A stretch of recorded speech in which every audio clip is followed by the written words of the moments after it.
Hôm nay Minh Hiền sẽ hướng dẫn các cô chú anh chị làm món dầu gấc để dùng trong nấu ăn. Cái món dầu gấc này thì mình sẽ có thể kết hợp được rất là nhiều những cái món, ví dụ như là bò sốt vang này, xá xíu này, hay các anh chị có thể dùng để làm cái tạo màu thực phẩm mà không cần dùng đến màu điều, mà mình vẫn đảm bảo được, thứ nhất là sức khỏe, thứ hai nữa là rất tốt. Thế thì mọi người cứ hỏi rằng là làm dầu gấc thì như thế nào? Thì hôm nay Minh Hiền sẽ chia sẻ cho các anh chị cách làm dầu gấc bằng cái dầu lạc tự ép. Đây là 1 lít dầu lạc mà Minh Hiền ép ra, mua lạc về ép lấy và làm cho anh chị xem. Đây là một mẻ. Cái quả gấc này bây giờ không phải là mùa, cho nên là Minh Hiền chỉ lấy được cái gấc đông lạnh từ cái mùa năm ngoái thôi, năm vừa rồi thôi. Thế thì bây giờ nếu như các anh chị có gấc đông lạnh thì các anh chị lôi ra làm, và sau đó thì mình để đến mùa gấc tới này thì mình sẽ có gấc tươi mình làm tiếp. Thì cái gấc này mình sẽ gỡ hết cả hạt ra và nhớ lấy lại cái màng đây này, như là cái màng ở gần hạt gấc, nó rất là tốt.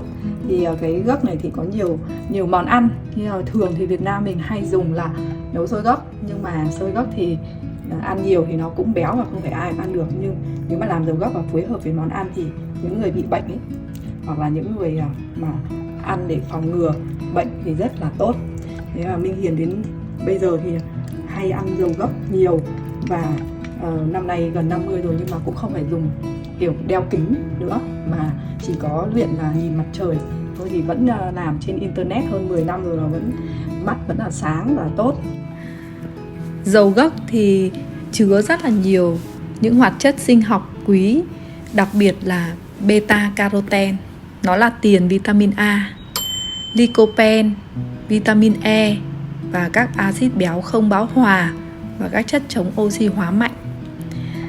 Cơ thể của chúng ta thì không tự tổng hợp được vitamin A và lycopene mà phải bổ sung từ thực phẩm. Chính vì vậy mà dầu gấc là cái nguồn vitamin A hoàn toàn tự nhiên, an toàn và hấp thụ tốt hơn nhiều so với vitamin A tổng hợp.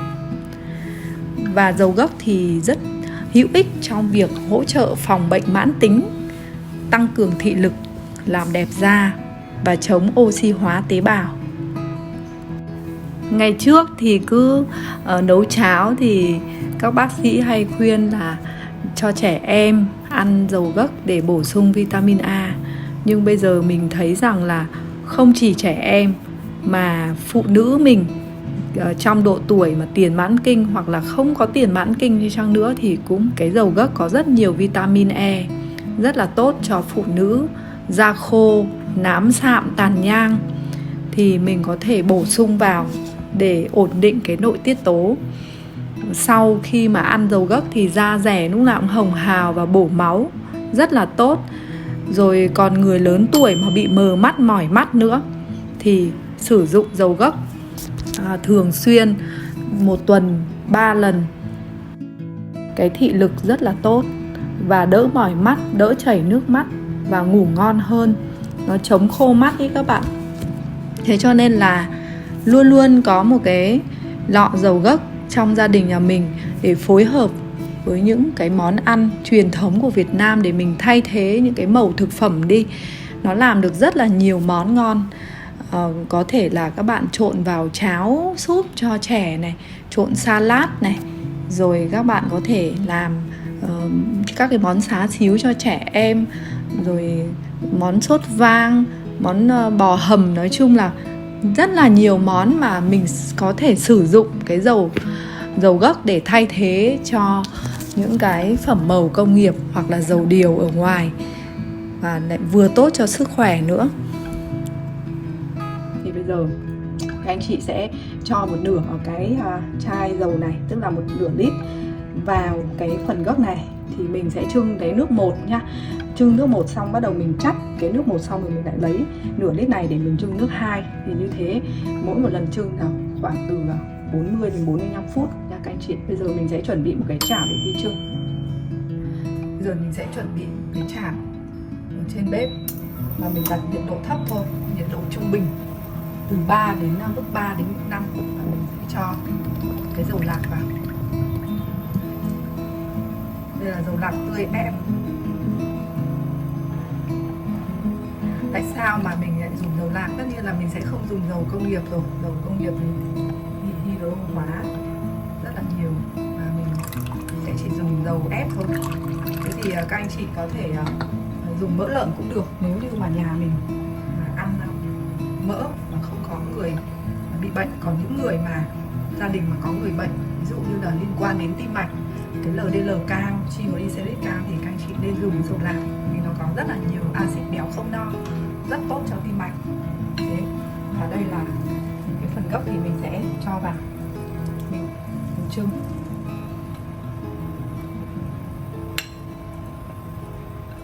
Cái này mà trẻ con nấu cháo thì các mẹ cũng nên bổ sung cho con 1 tuần 3 lần thôi, ăn cách nhật, chứ không nên là ngày nào cũng cho ăn dầu gấc, bởi vì ăn nhiều dầu gấc thì các con sẽ có cái tiền vitamin A đấy nhiều quá thì nó cũng làm cho bị vàng da. Cho nên là mình bổ sung đều đặn, nhưng mà cách ra tuần 2 đến 3 lần thôi. Cái này cứ thế là mình để nhiệt độ thấp, lúc trung bình sôi lên thì các anh chị cũng để thế và chưng chiết lấy dầu.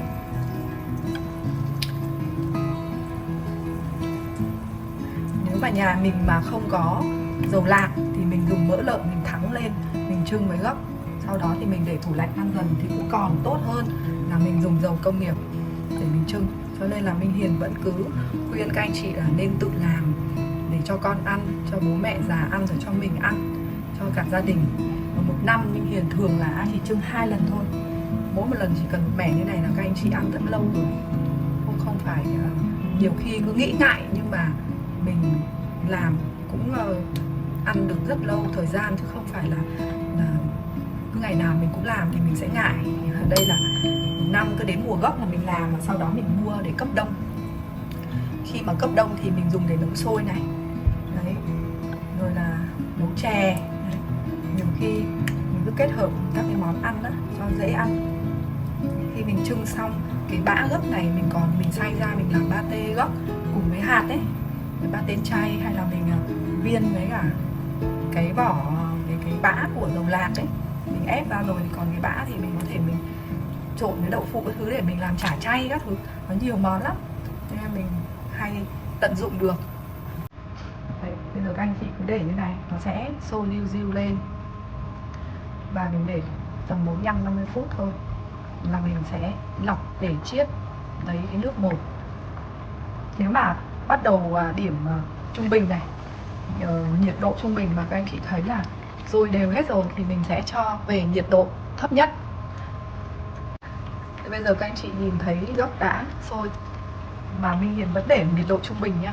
Và bây giờ thì mình sẽ để ở mức thấp nhất, nước 1 hoặc nước 2 bếp nhà anh chị thôi.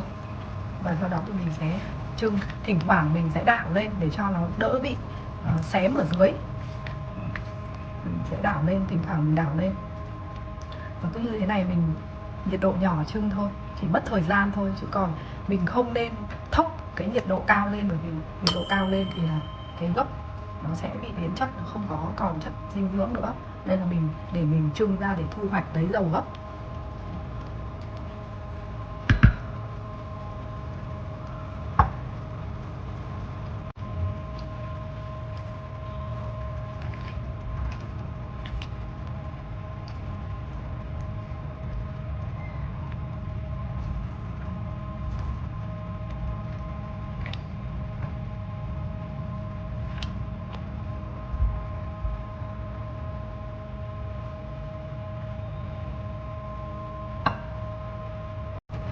Đây, sau khi mình làm được 50 phút, các bạn có thể làm 45-50 phút hoặc 1 tiếng đều được. Thì mình sẽ thu hoạch, mình tắt bếp đi và mình sẽ lọc ra một cái dây lót, một cái thố inox, và mình chuẩn bị một cái bát bên cạnh để mình đựng cái bã. Mình chiết xuất lấy dầu. Cái dầu này xong rồi mình lại một lần nữa để cho nó lắng cái cặn xuống. Mình lọc sang một lần nữa để làm tiếp tục một lần thứ 2. Các bạn phải lọc cái lúc mà gấc còn nóng nhé, thì nó sẽ dễ hơn.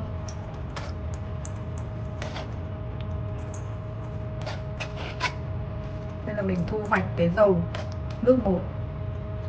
Thực ra nếu như vào ngoài hàng đó họ làm, các bạn thấy là gốc này rất là đỏ, thì làm thành nước 3, nước 4 nó vẫn có màu.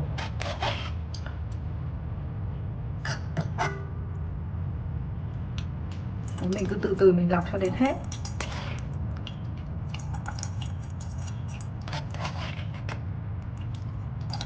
Vừa lọc vừa miết thì dầu nó mới xuống các bạn. Vớt lại cái bã.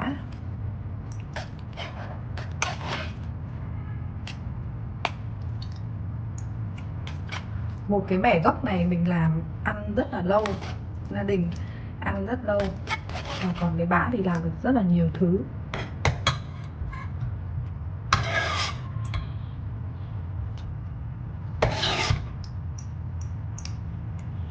Từ ngày có màu gốc như này là mình không có dùng cái màu điều nữa.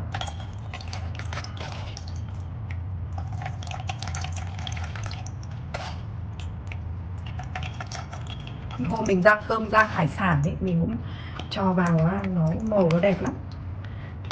Ở ngoài hàng thì người ta hay cho dầu điều vào để rang thì nó có cái màu vàng vàng tươi. Đến lúc mà mình rang bằng gốc còn ngon, thơm.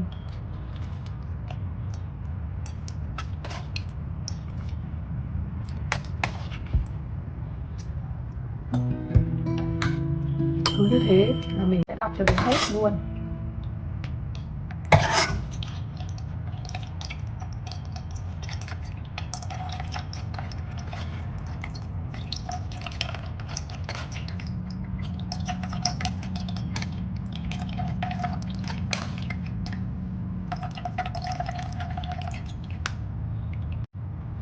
Đây các bạn nhìn cái dầu gốc nước một mình thu hoạch, nó đỏ đậm như thế này. Màu nó đỏ đậm như thế này. Và bây giờ tiếp tục mình lại đổ tiếp nửa lít dầu vào. Và mình trưng tiếp với cả cái bã này để lấy cái nước 2 nha. Toàn bộ bã mình lại đổ vào. Các bạn lại thu hoạch được cái nước 2 cũng rất là ngon luôn.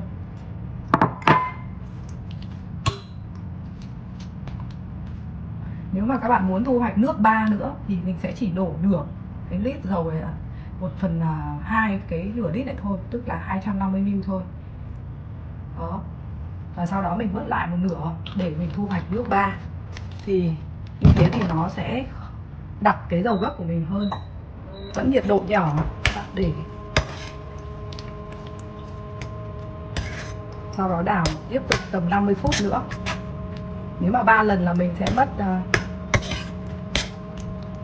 gần 3 tiếng chả lọc nữa. Các bạn cứ từ từ làm thôi. Nếu mà trong ngày mà rảnh ấy là mình sẽ để nguyên một nửa ngày để mình làm dầu gốc. Đây mình cứ để cho nó liu riu và sau đó lại để tiếp tục. Ở đây cái phần dầu này mình cứ để cho nó lắng xuống. Đến lúc mà mình thu hoạch vào lọ thì là mình sẽ lại gạn bớt cái phần bã ở dưới đi thì nó sẽ trong veo và nó đỏ. Bây giờ hết lần 2 này các bạn, mình sẽ lại dây lọc lần 2, lại bỏ bã sang một bên để mình lại tiếp tục lần 3.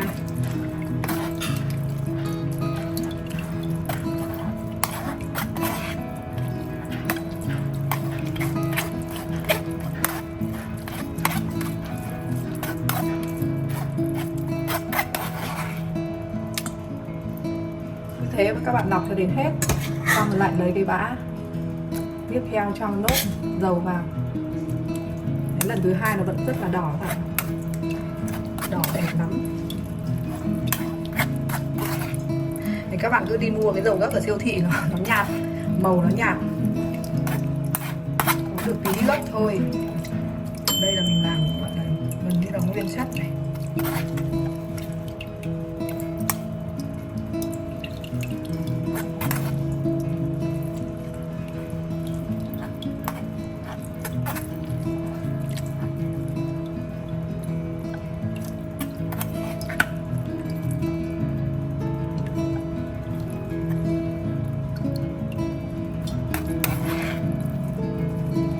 này hôm mình làm món chay ấy, mình xào các loại nấm với cả đậu đỗ ấy, thập cẩm, nhưng mà cho một tí tẹo, cái màu gấc này vào nó đẹp, nó ngon thơm lắm.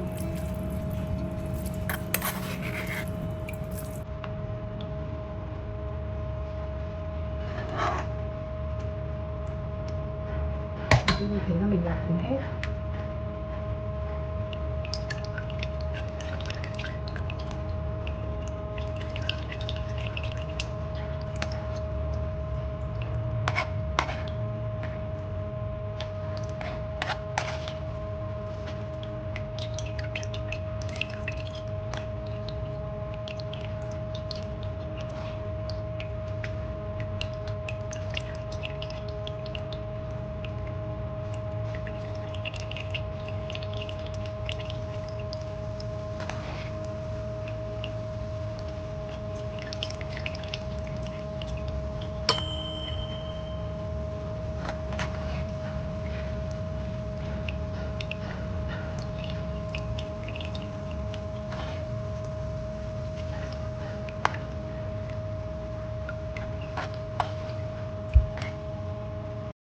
Rồi sau khi lọc xong lần 2 này thì mình lại lấy tiếp cái bã này, mình lọc lần 3.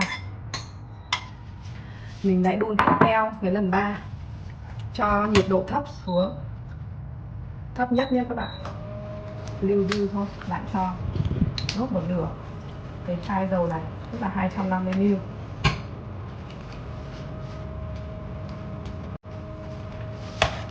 Mình lại chưng tiếp và lại lọc tiếp. Lần này là ra mình làm cái này mình làm rất là nguyên chất. Đây các bạn nhìn thấy cái dầu bắt đầu lần 2 cái trộn lần 1 nó vẫn đỏ đậm ra như này. Là một cái quả gấc to các bạn chưng được nhiều lắm. Nhiều khi là mình lấy cái này là dầu nguyên chất, tức là nước 1, nước 2, nước 3, thì còn lại thì là mình sẽ thấy tiếc thì là mình lại đổ tiếp 1 lít dầu nữa vào mình chưng. Thì đấy là bầu dầu gấc nhạt để mình cho vào, có hôm là mình chiên các thứ thì là nó cũng có cái màu rất là tươi đẹp luôn, không cần phải nhuộm màu nữa. Còn hơn là mình chiên cái dầu không, dầu trắng không, dầu vàng không. Đấy. Đây mình cứ để cho nó liu riu. Tiếp theo tầm 50 phút nữa mình lại lọc tiếp. Đây là thành phẩm đến lần thứ 3 mình lọc ra được từng này dầu này các bạn. Và bây giờ nó đã nguội rồi và mình chuẩn bị một cái lọ thủy tinh mình tiệt trùng. Thì các bạn có thể là chai hay lọ, bạn tiệt trùng thì các bạn chắc vào. Đấy, các bạn nhìn thấy cái dầu nó rất là đẹp luôn, cái màu đẹp lắm. Cũng chưa được 1 lít đâu các bạn ạ, nhưng mà đây là dầu nguyên chất. Và sau đó thì mình sẽ tiếp đến mình tìm thêm cái chai nữa để mình chút vào đây. Cái phần đắng cặn này thì các bạn có thể để riêng ra, cái cuối để các bạn kết hợp vào để mình có thể xào nấu này. Đây các bạn nhìn thấy cái màu gấc của mình khi mà cho vào cái lọ nó đặc như thế này mà, và rất là ngon, nguyên chất. Và mình để vào trong tủ mát, bảo quản tủ mát tủ lạnh, thì mình sẽ mỗi một lần ăn thì là 1 tuần mình sẽ bổ sung từ 2 đến 3 lần. Thế còn cái phần này là cái phần bã của gấc. Các bạn nhìn thấy nó vẫn còn rất là nhiều dầu và rất chất lượng. Và nếu như mà bạn nào mà nhà con nhỏ mà hay ăn đồ chiên, ví dụ kiểu chiên cá, chiên tôm hay chiên gà cho con, thì mình có thể đổ thêm 1 lít nữa, mình lại chắt tiếp theo để mình lấy cái dầu đấy mình chiên. Thế còn cái bã này nếu mà mình không làm gì thì mình sẽ cho vào, như mình là mình sẽ cho vào trong ngăn mát tủ. Và mỗi một lần mình nấu, ví dụ nấu sốt vang này, hay là mình sốt cà chua đấy, làm món cá sốt cà chua hay thịt hay đậu sốt cà chua, thì mình sẽ làm lấy độ một lượng một thìa ăn phở như thế này, mình cho vào thì mình sẽ ăn dần trong khoảng 1 tháng là hết cái phần bã này, thì bỏ đi nó rất là phí. Hoặc các bạn nếu mà ăn chay, các bạn có thể xay nhỏ ra, các bạn bóp với đậu phụ rồi để cho nấm hay mộc nhĩ các thứ vào để các bạn làm chả chay. Đấy, mình cũng ăn rất là ngon, bổ dưỡng. Thì cái này mình sẽ cho vào một lọ thủy tinh, một cái hộp thủy tinh để mình cho vào tủ mát. Đấy, và cái phần gốc này nó vẫn còn rất là nhiều dầu, rất là ngon đấy các bạn. Mình đã hướng dẫn các bạn xong cái phần làm dầu gốc tự nhiên tại nhà bằng dầu lạc. Minh Hiền vừa hướng dẫn các bạn cách làm dầu gốc dinh dưỡng từ dầu lạc. Nếu các bạn thấy video hay thì cho mình một đăng ký kênh để mình có động lực tiếp tục chia sẻ những món ăn dinh dưỡng cho các bạn nhé.